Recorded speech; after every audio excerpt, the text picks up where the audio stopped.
Aquí entre nos, seguimos contigo.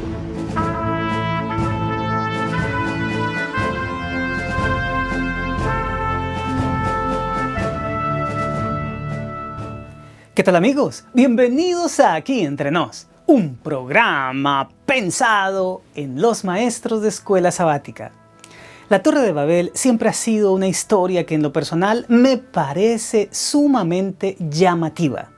Hasta ahora la había relacionado con el origen de los idiomas, pero esta semana la lección me llevó mucho más allá de ese concepto y me enseñó un tema que hasta ahora conocía solo superficialmente: la unidad de las naciones contra Dios. Bajo esa perspectiva, ¿estás dispuesto a edificar a tu clase usando las enseñanzas que la palabra de Dios nos dejó en la lección de esta semana? Pues entonces, comencemos. Las herramientas básicas para cada segmento de tu repaso están en El sábado enseñaré, el título que identifica el material auxiliar para el maestro. Las herramientas para esta semana se pueden encontrar entre las páginas 60 y 63 del folleto de maestros. Como siempre, vas a quedar sumamente agradecido con el autor, ya que su trabajo no defrauda en lo más mínimo. Así que dale al menos un par de lecturas y aprovecha al máximo todo el material auxiliar. Primer segmento: motiva, 1 minuto. Acelera el corazón de tus alumnos motivándolos con una razón válida de por qué esta lección es importante para sus vidas. Vamos a hacer que el repaso que tengas esta semana sea significativo para tus alumnos.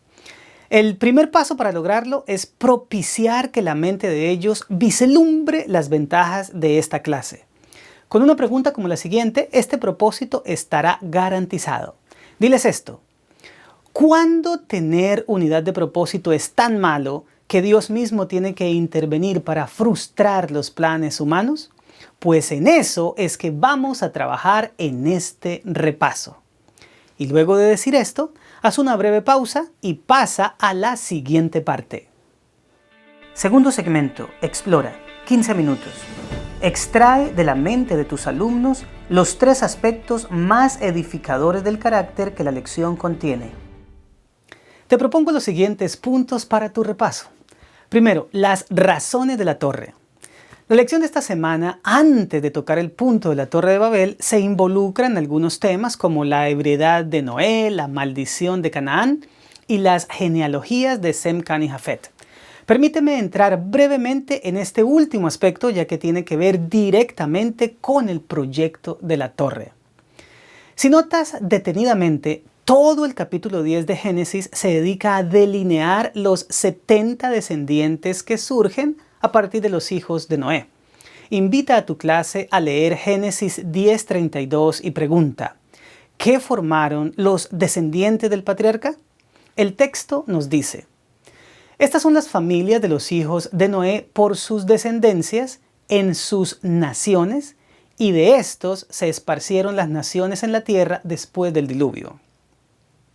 Las palabras clave del relato son familias y naciones, y mediante estos vocablos el autor quiere comunicar que a partir de Sem, Cam y Jafet, la tierra comenzó a poblarse debido a la formación de familias que dieron origen a las primeras 70 naciones. Por otro lado, el capítulo 11 nos cuenta que al comienzo la idea de esparcirse sobre la tierra no era precisamente el objetivo de estos individuos. Pregúntale a tu clase cuáles eran las razones que los descendientes de Noé tenían para construir la torre. Luego lee con ellos Génesis 11 del 1 al 4. Así nos dice el texto: tenía entonces toda la tierra una sola lengua y unas mismas palabras. Y aconteció que cuando salieron de oriente, hallaron una llanura en la tierra de Sinar y se establecieron allí. Y se dijeron unos a otros: vamos, hagamos ladrillo y cosámoslo con fuego. Y les sirvió el ladrillo en lugar de piedra y el asfalto en lugar de mezcla.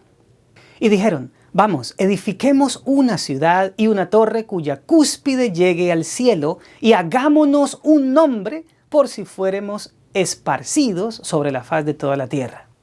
Las razones están establecidas en el versículo 4. Sin embargo, los primeros versículos expresan 2 precedentes de suma importancia: que tenían una sola lengua y que se establecieron en la llanura de Sinar, dando a entender que su intención era la de quedarse allí y no ir a ningún otro lugar. Debo remarcar que el texto no solo resalta que tenían un idioma único, sino también que usaban las mismas palabras, lo que da la idea de que estaban unidos por un mismo ideal que se repetían el uno al otro con absoluto convencimiento. Ahora sí vayamos a las razones que tenían para la construcción. El texto declara 3. Llegar al cielo con su torre, hacerse un nombre y no ser esparcidos. Hablemos de lo primero, que en cierta medida se parece a lo que nosotros como creyentes anhelamos, el cielo. Pero una cosa es ser llevados y otra cosa es querer llegar allá por nuestros propios medios. Las razones y los métodos hacen toda la diferencia. Mientras los redimidos seremos llevados a la patria celestial gracias a la redención ofrecida por Dios y le serviremos con gozo por siempre, los habitantes de Babel deseaban hacerlo por sus propios esfuerzos y con otras intenciones.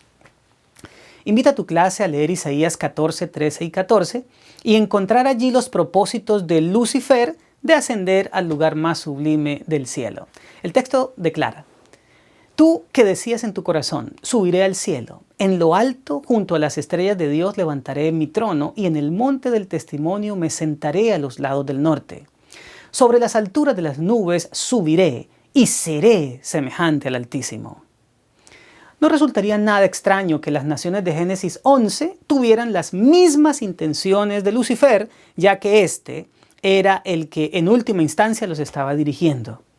Hoy tenemos un paralelo con aquella generación, ya que mientras nosotros anhelamos la vida eterna que el Señor prometió, nuestros contemporáneos están interesados en la prolongación indefinida de la vida por medio de una ciencia que desconoce a Dios y que prácticamente han designado para que ocupe su lugar.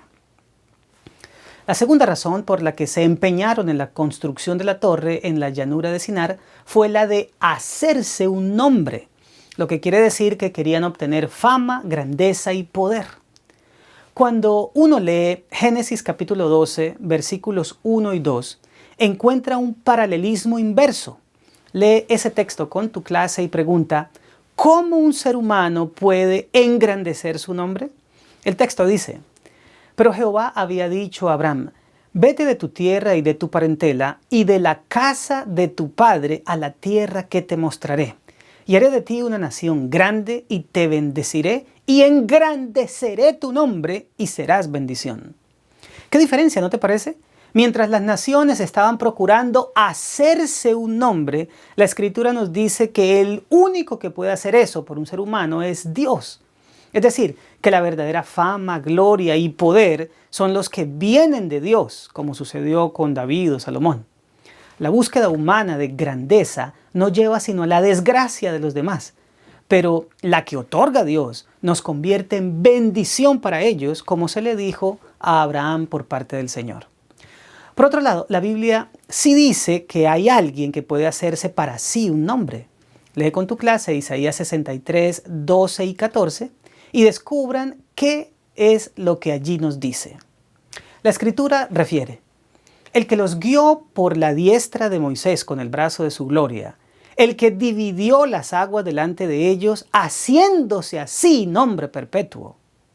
El Espíritu de Jehová los pastoreó como una bestia que desciende al valle. Así pastoreaste a tu pueblo para hacerte nombre glorioso. Los textos declaran que Dios se hizo un nombre cuando liberó a Israel y lo sostuvo en el desierto. Allí demostró su poder entre las naciones al abrir el mar y sostener 40 años con maná a su pueblo. Todas las caravanas de mercaderes y viajeros podían ver a la distancia la columna de nube que protegía a Israel del calor del día y la de fuego que los alumbraba y abrigaba en la noche. El mundo entero sabía que ese pueblo estaba siendo cuidado por un Dios magnífico y su nombre se hizo grandioso. Al querer las naciones de Génesis 11 hacerse un nombre, en realidad querían ocupar el lugar de Dios, tomándose para sí una prerrogativa divina. Y eso se complementa con la razón anterior de querer subir al cielo. Lo que se muestra aquí de manera clara es que en lugar de haber conservado la semejanza de carácter con Dios, los seres humanos se estaban pareciendo a su adversario. Pero hablemos ahora de la tercera razón que tenían aquellas naciones para construir su torre: no ser esparcidos.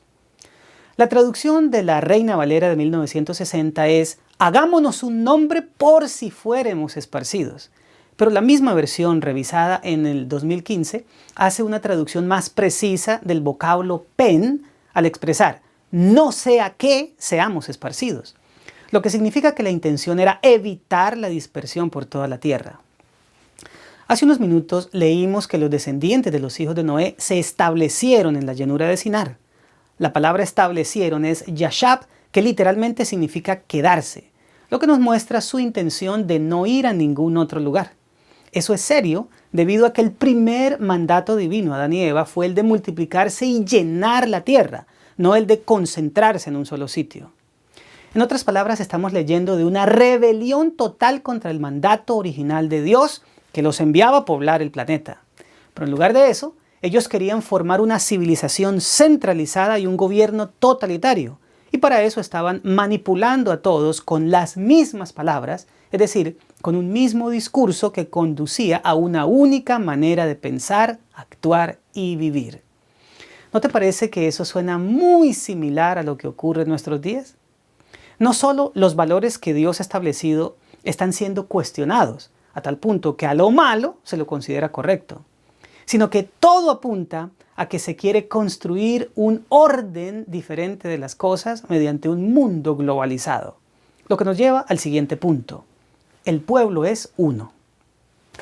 Otro de los aspectos dignos de análisis es la declaración divina de que los hijos de los hombres, una designación muy significativa, estaban comprometidos en construir la torre.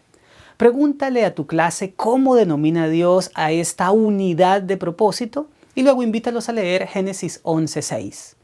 El texto expresa: y dijo Jehová, he aquí el pueblo es uno y todos estos tienen un solo lenguaje y han comenzado la obra y nada les hará desistir ahora que lo han pensado hacer. La expresión para destacar aquí es el pueblo es uno, que a primera instancia no parece muy significativa.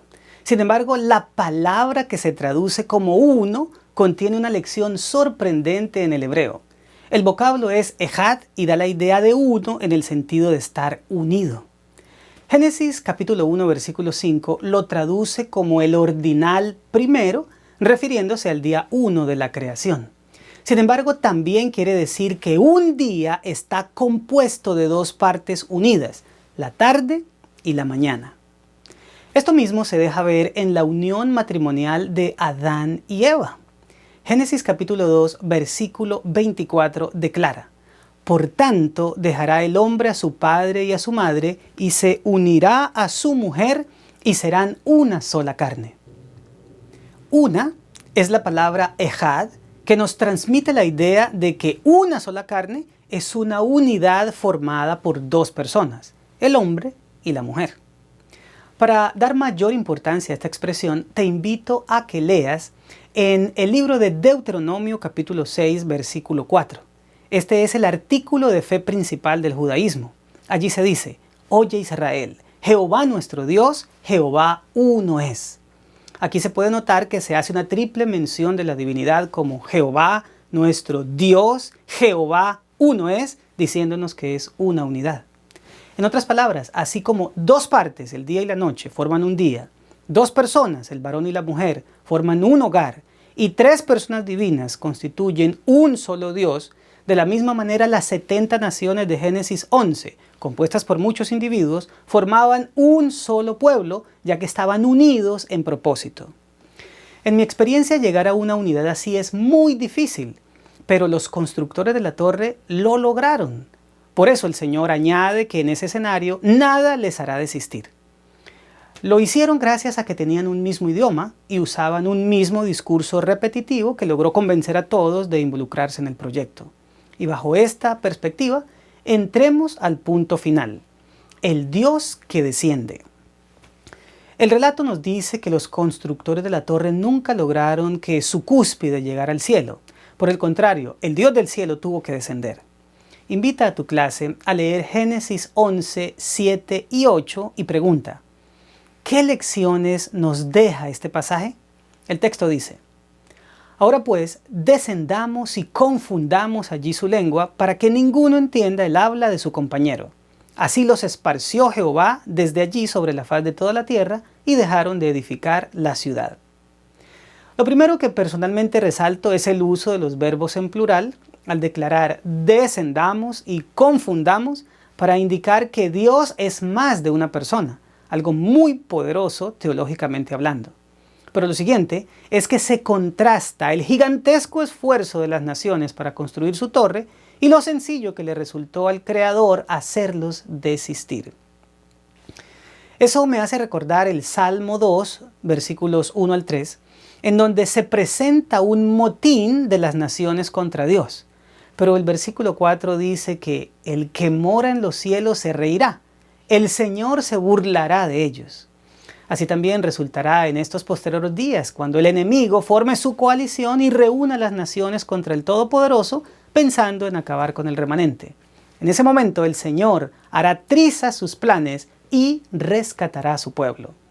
Es decir, que lo que al enemigo le resulta una tarea milenaria, Dios en un instante lo revierte y lleva a cabo sus planes, de la misma manera que al comienzo los cumplió al llenar la tierra con seres humanos, pese al motín de las naciones en la llanura de Sinar. En conclusión, los constructores de la torre no llegaron al cielo. En lugar de eso, Dios descendió.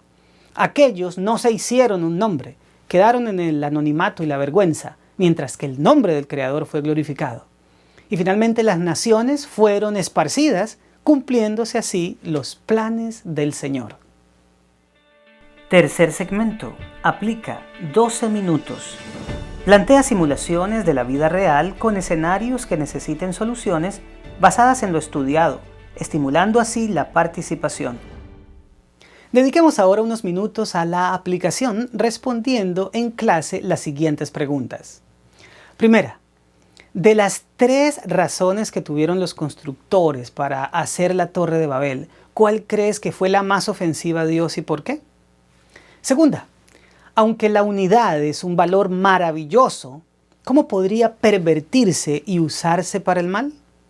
Por último, ¿cuál es la diferencia entre buscar la salvación ascendiendo nosotros y recibirla porque Dios descendió? Cuarto segmento. Crea 2 minutos. Lleva la lección más allá de la clase. Desafía a tus alumnos a realizar una tarea durante la semana. Prueba a dejar a tu clase una tarea como la siguiente. Dile a tus alumnos que reflexionen sinceramente en el hecho de estar tratando de ir al cielo con sus esfuerzos o permitir que Dios los lleve allí por su gracia. Y para despedir a tu clase, concluye la lección de una manera sencilla y elegante. Aunque la unidad es algo positivo, al igual que cualquier otro valor puede ser corrompido por el mal y terminar usándose en contra de la voluntad y los planes del Señor. Recordemos que una cosa es estar comprometidos en unidad con Dios y otra con el enemigo. Bueno, mis amados, esto fue Aquí Entre Nos, un programa pensado en los maestros de escuela sabática. Si hay algo que nos pueda unir positivamente en esta época, es que cada uno de nosotros se comprometa en decir, yo iré a compartir esperanza porque Cristo viene pronto. Nos vemos la próxima semana.